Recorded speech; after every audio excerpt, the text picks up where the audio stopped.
Bismillahirrahmanirrahim. Allahumma salli ala Sayyidina Muhammad wa ala ali Sayyidina Muhammad fil awwalin wal akhirin wa fil mala'il a'la ila yaumiddin. Tuan-tuan, kita sambung lagi sirah kita. Kali ini episod pengaruh Al-Quran pada hati yang bersih. Baik.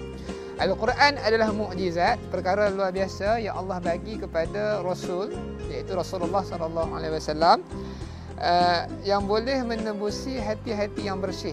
Sebab itulah hari ini kalau kita baca Al-Quran, orang rasa, ya Allah, serabut, tenang dengan Al-Quran ni.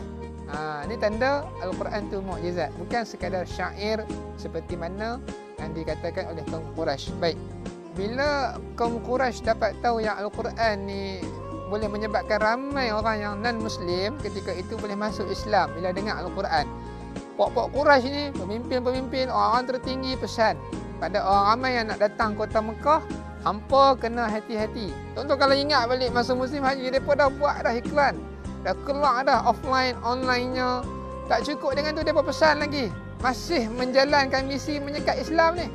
Hampa kalau dengar Muhammad mai, hampa janganlah dekat dengan Muhammad ni. Dia ada satu kata-kata, kalau dia baca, hampa terpengaruh.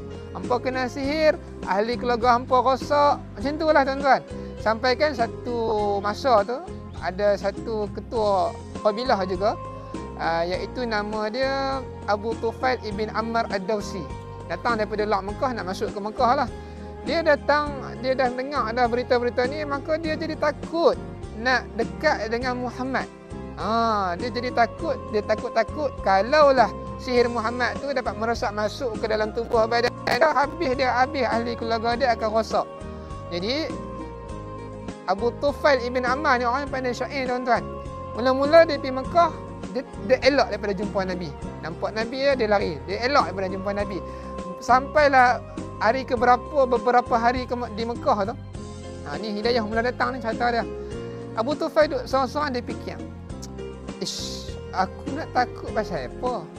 Aku ni orang yang menguasai syair. Aku pandai syair. Aku ada basic syair. Takkanlah aku tak dapat beza mana yang salah, mana yang betul kot. Takkanlah aku nak kena sihir. Maka waktu tu Nabi tengah solat di Kaabah tuan-tuan. Dekat dengan Kaabah lah, Nabi tengah solat. Dia pun duduk dekat dengan Nabi sallallahu alaihi wasallam. Dia dengar Nabi baca Al-Quran dalam solat. Dia rasa tertarik. Dia kata ni bukan kata-kata yang biasa, ni luar biasa. Susunan ayat-ayat dia indah, sastra dia bagus. Tak cukup dengan tu, Nabi selesai solat, dia kata, wahai Muhammad, sesungguhnya kaummu pesan supaya aku tak jumpa dengan kamu. Takut-takut aku terkena sihir. Wahai Muhammad, boleh tak aku nak minta, nak request, special request lah, supaya hang baca dekat aku ayat yang tadi tu. Baca lebih sikit, aku tak payah dengar. Maka Nabi pun ajak Abu Tufail ibn Ammar ni masuk ke rumah baginda sallallahu alaihi wasallam. Rumah baginda kalau hari ni kat Maktabatul Makkah tu. Maktabatul Makkah, perpustakaan Makkah. Nabi bawa Abu Tufail masuk, Nabi baca. Nabi baca ayat Al-Quran, beberapa potong ayat Al-Quran. Abu Tufail dengar, hidayah mula masuk. Abu Tufail rasa indah sangat dan dia masuk Islam. Subhanallah tuan-tuan, Al-Quran. Yang saya nak cerita ni Al-Quran. Al-Quran yang kalau kita baca dengan faham, dengan penuh penghayatan, dia jadi mukjizat. Bahkan sampai hari ini, subhanallah. Tuan-tuan, bila Abu Tufail masuk Islam, dia minta izin dekat Nabi nak berdakwah dekat kaum dia. Nabi izinkan, dia pun berdakwah kepada kaum dia. Seluruh kaum Ad-Dawsi ketika itu semua masuk Islam. Dan antara yang masuk Islam, yang terima baik Islam ketika itu adalah Abdul Rahman ibn Sakhar Ad-Dawsi. Siapa dia? Tuan-tuan kalau tuan-tuan tahu siapa dia? Yang ni lah yang kita dengar nama, orang kata nama glamour hari ni. Abu Hurairah radhiyallahu anhu. Abu Hurairah Ad-Dawsi. Nama timbangan dia Abu Hurairah. Nama sebenarnya Abdul Rahman ibn Sakhar. Abu Hurairah pun masuk Islam di tangan Abu Tufail ibn Ammar.